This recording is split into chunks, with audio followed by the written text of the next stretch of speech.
Welcome back, everyone.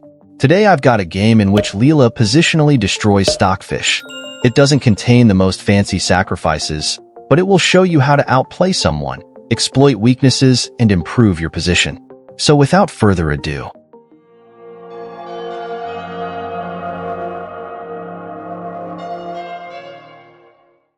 Leela had the white pieces and the game begins with e4, e5, knight f3, knight c6, and bishop e5, the Ruy Lopez. We have a6, bishop a4, knight f6, castles, bishop e7, rook e1 defending the pawn, b5, bishop b3, castles, and c3. This is still all very common theory and has been played numerous times. There are plenty opening videos and resources online to cover openings, and that is why I don't spend too much time on them. Black now has the option of d6 entering the closed Ruy Lopez or d5 entering the Marshall Gambit. Stockfish plays d6 and then white plays h3. The idea is that after the immediate d4, there is bishop g4, so h3 is a prophylactic move preventing this. Black once again has many options but goes into the main line with knight a5, the Chigorin. Black attacks the light square bishop and moves the knight in order to play c5, which will control the d4 square. Bishop c2, c5, and d4. This position has been played thousands of times. Black doesn't take immediately as white ends up with a strong knight on d4, or it allows white to develop his knight to c3. Black therefore plays queen c7 waiting for white to commit his knight to d2. The main line here is to take on d4, but the opening book wanted Stockfish to play the less common knight c6. d5 from Leela, gaining a space advantage and attacking the black knight. Black is forced into playing the ugly knight d8. If the bishop weren't on e7, the black would easily be able to reroute to g6, but this is not the case, and that is why d5 is even stronger. Knight f1 from Leela, preparing to go to g3 and then f5 in the future. c4 from Stockfish. This move takes space and restricts the white camp, and it also gives black the c5 square for one of his knights later on, and it prevents white from playing c4. Bishop d2 from Leela. White wants b4 to control the c5 square and prevent a knight from going there.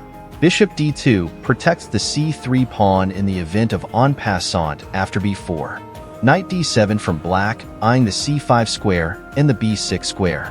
The idea is to threaten to go to c5, forcing white to commit to b4, of which black would then move the knight to b6 and will make use of a future c4 outpost.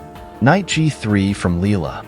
This is a simple move, improving the knight and asking black where he will put his knight, and then white will fix the pawn structure accordingly. Knight b6 from the Fish. It would be stupid to go to c5 as black would now get b4 attacking the knight, and if the knight jumps to d3, then white will get rid of it and black will find itself with very weak pawns. Leela now plays b4. Stockfish takes en passant to free up the c4 square so that it will be able to use either the c5 or c4 outpost. After it takes b3, Stockfish played knight b7, and now you can see the idea. Stockfish wants knight c5, and when Leela prevents knight c5 with b4, the Stockfish gains access to the c4 square. Knight c4 from Stockfish and bishop c1 from Leela, retreating the bishop and keeping the dark square bishop alive. This bishop now dominates the knight as well as serves as an attacking menace in the future. A 5 from the Fish, trying to open up the position while white's forces are on the king side. Bishop d3 from Leela, eyeing the b5 pawn and preventing the knight from moving. Bishop d7 defending the b5 pawn. Now Leela jumps to f5. Black cannot take this knight.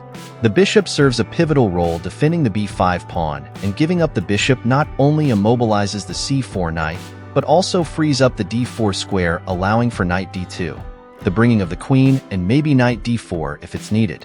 This gives white the attacking momentum. The Fish avoids this by playing bishop f6, covering the g7 square, improving the bishop and getting the bishop out of the knight's attack. Black plans knight b6, opening up the queen's attack on c3, and this is why Leela plays this weird-looking move, rook a2. The idea being that the rook will defend the pawn from c2 if needed. Engines often find creative ways to get their rooks into the game. Rook c8 from Stockfish. This move has a concrete threat. Black could have opted for knight b6, of which there is a line that goes like this. Knight b6 attacking c3. Rook c2 defending.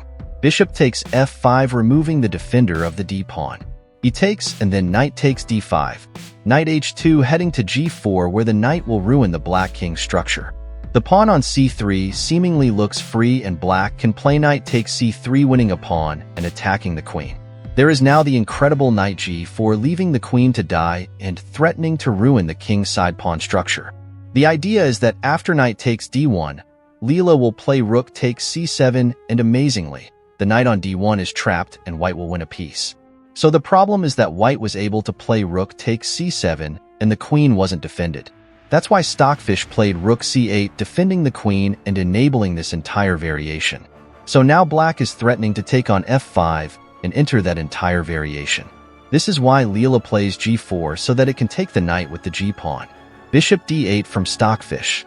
The fish doesn't really want to touch its position immediately, as its pieces can't really be improved drastically.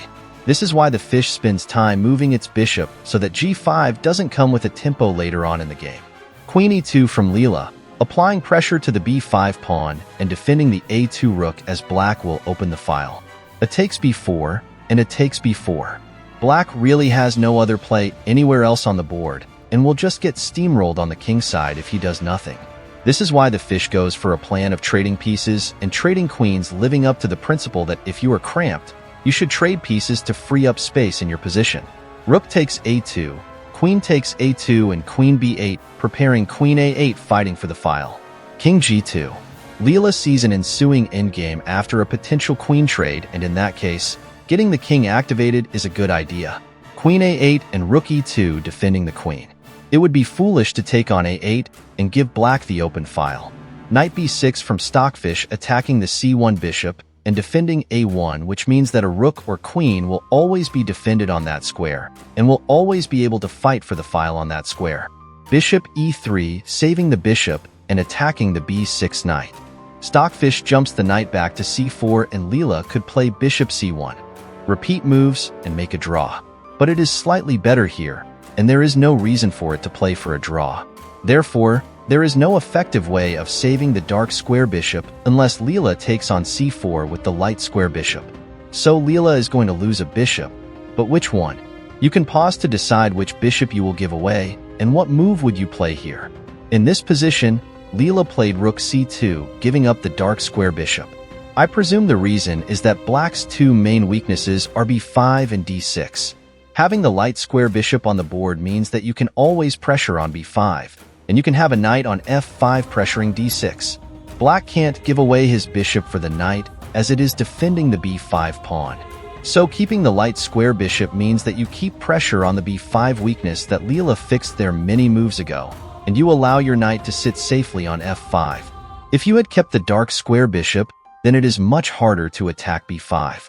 Black follows up with bishop b6, activating the bishop and preparing a potential trade on e3. Rook takes c8 from Leela. This is a forcing continuation in which white will win one of black's weaknesses. Queen has to take, and now knight f5, threatening a fork on e7. The bishop cannot take, as the b5 pawn will fall and white's light square bishop will dominate the position. Bishop d8 and king f8 both fail to queen a6, where white is destroying the queen side and will have a strong passed b-pawn. Stockfish thought queen c7 is the strongest continuation, but after queen a6, Leela is still picking up a pawn.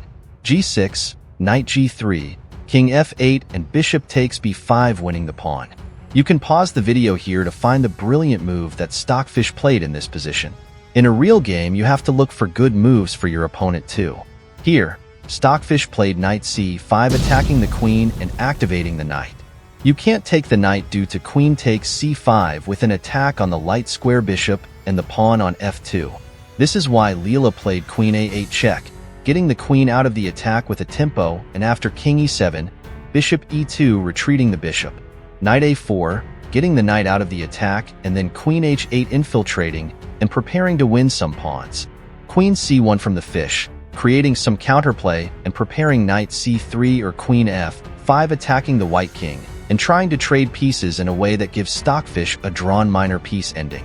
Now you can pause the video to find the brilliant move that Leela played in this position. In this position, Leela sacrificed the knight with the brilliant knight takes e5. Black cannot take the knight as his king gets absolutely destroyed, and white will win the piece back. Queen c3 from the fish attacking the knight and pinning it. This move forces a trade of queens and relieves the pressure from black's king, but the endgame is lost down 2 pawns. Knight c6 check. Bishop takes c6, queen takes c3, knight takes c3, and d takes c6. d5 from the fish, wanting white to take to activate the knight, and then try and open up some squares for the king. Leela instead plays e5, restricting the black king.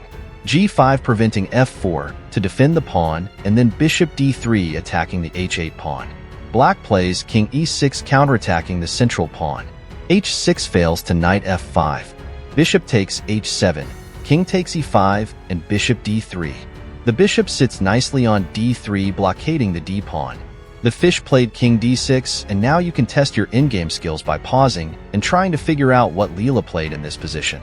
Instead of defending the pawn with b5 and allowing the king to get to the pawns, Leela plays the beautiful f4, sacrificing the f-pawn. The idea is that Leela can't successfully just defend the c6 pawn and win with those 2 pawns as black is currently blockading them. f4 creates the passed h-pawn, and the passed h-pawn combined with the passed b-pawn make it impossible for black to defend. Leela also prioritizes king activity over protecting the 1 pawn and defending passively. It's also instructive that Leela keeps the b-pawn on b4 as it is a dark square, and together with the light square bishop create a wall that blocks out the king. G takes f4 and knight f5 check, activating the knight. Now the black king is further away from the h-pawn. King takes c6 and king f3. Bishop c7. Stockfish is now having to defend passively. Leela now finds this lovely maneuver. Knight h6 attacking f7. f6, knight g8 attacking f6, bishop e5, and now knight e7 check, and knight g6, and white will get the pawn back. King e8, h4, king f7, and knight takes f4. d4 from black, removing the pawn from the pressure of the white knight, and then b5 from Leela. Leela now starts pushing the other passed pawn. Knight a4 and h5. Leela used passed pawns on both sides to stretch the black defense. King g7 and king e4.